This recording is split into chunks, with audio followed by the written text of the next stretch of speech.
fraction de la série numéro 4.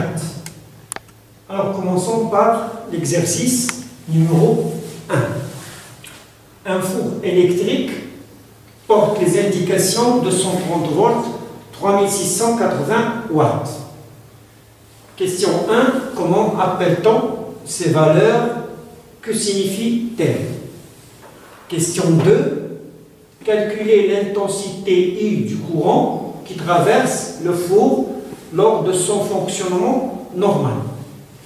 Troisièmement, calculer la résistance R du four électrique. Exercice numéro 2.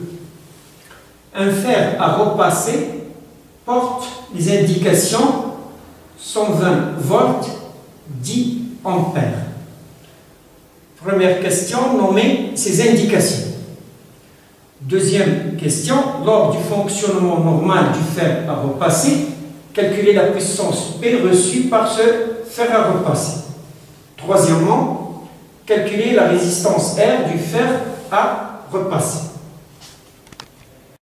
Bon, alors, pour l'exercice 1, on nous demande comment s'appellent les valeurs indiquées sur le four électrique et quelle est leur signification.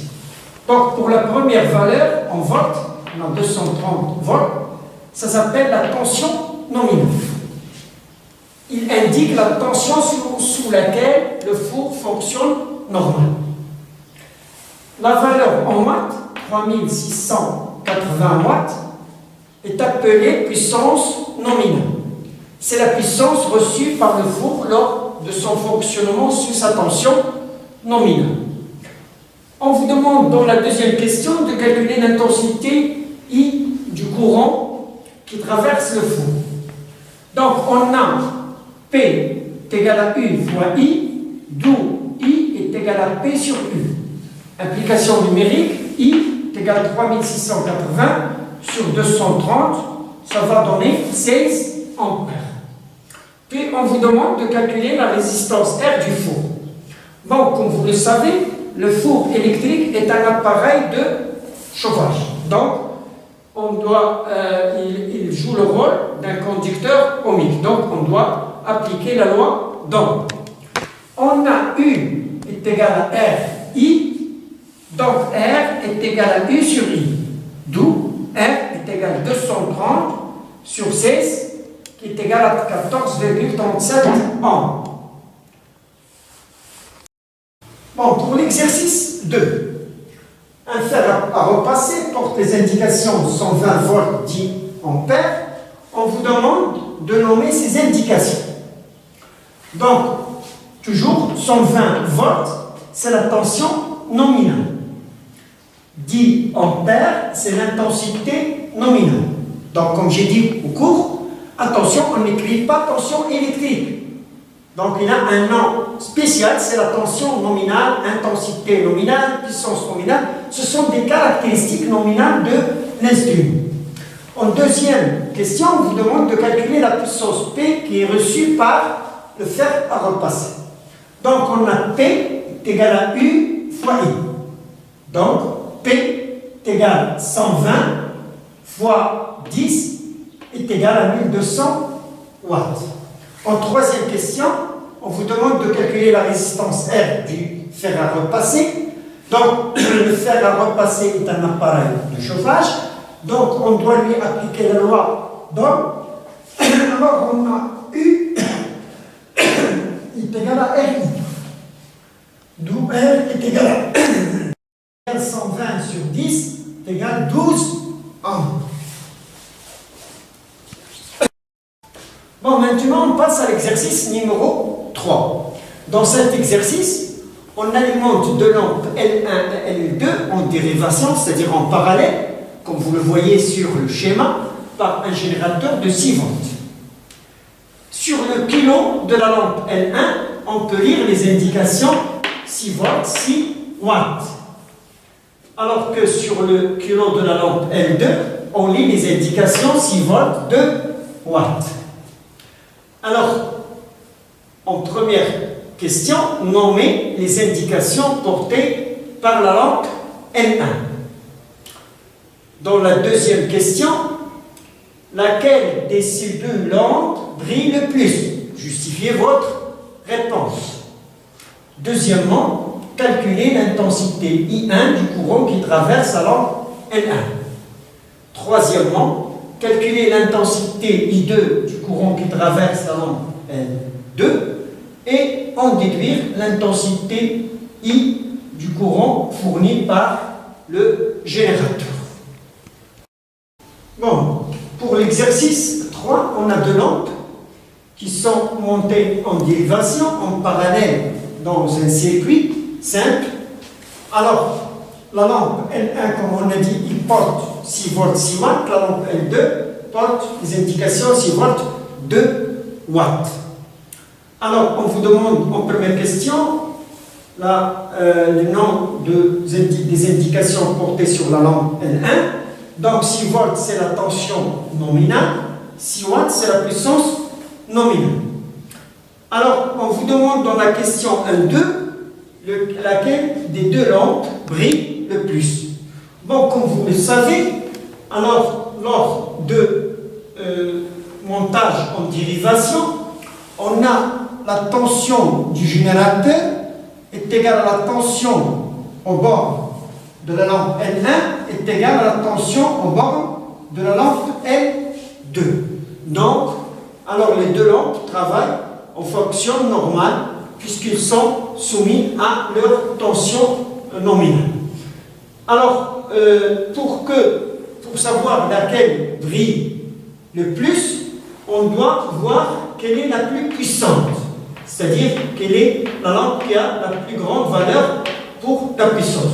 Donc, vous voyez que la lampe L1 a une puissance nominale de 6 watts, la lampe L2 a une puissance nominale de 2 watts, donc la lampe L1 brille le plus que la lampe L2, car sa puissance est plus grande que celle de la lampe L2. En deuxièmement, calculez l'intensité I1 qui traverse la lampe L1. On a P1 est égal U fois I1, puisque U1 est égal à U. D'où I1 est égal P1 sur I, sur U. Donc, I1 est égal à 6 sur 6, c'est égal à 1 ampère. Troisièmement, calcul de l'intensité I2. De la même façon, on a P2 est égal à U fois I2, d'où I2 est égal à P2 sur U, donc I2 est égal à 2 sur 6, c'est égal à 0,33 ampères. Alors, pour le calcul de l'intensité du générateur, fourni par le générateur, l'intensité I. Donc, comme vous le savez en deuxième année, lors d'un montage en dérivation, alors ici, on a un nœud. Alors, on doit appliquer la loi des nœuds. La loi des nœuds, c'est que le courant principal, l'intensité de courant principal est égale à la somme des intensités dans chaque branche. Donc, on a I est égal à I1 plus I2, d'après la loi de nœuds. D'où I est égal à 1 plus 0,33, donc est égal à 1,33. Bon, alors pour l'exercice 4, on vous demande dans la première question de compléter le tableau. On a grandeur physique, symbole de la grandeur physique, unité et symbole de l'unité. On commence par la tension électrique. Donc la tension électrique, son symbole c'est U. Son unité c'est le volt. Le symbole de l'unité c'est V. Alors, la grandeur physique dont le symbole est I, c'est l'intensité électrique.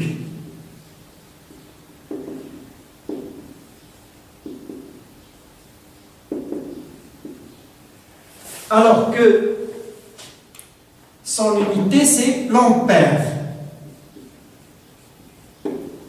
De symbole A.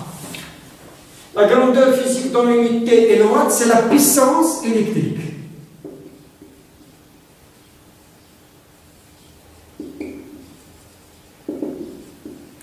Alors, son symbole, c'est P. Le watt, le symbole de watt, c'est W. Donc, la grandeur physique dans l'unité du symbole oméga, c'est la résistance.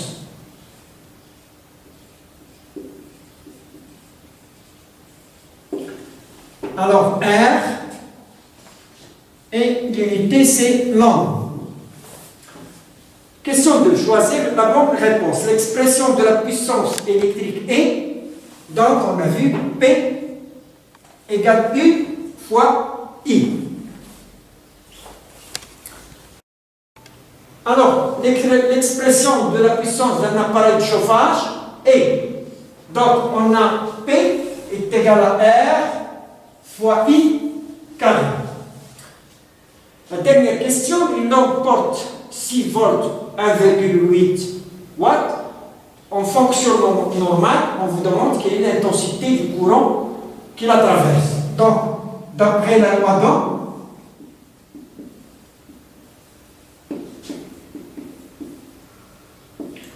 on a U égale R fois I, donc I est égal à U sur R est égal à 1,8 sur 6 qui va nous donner 0,3 ampères. Donc la bonne réponse c'est 0,3 ampères.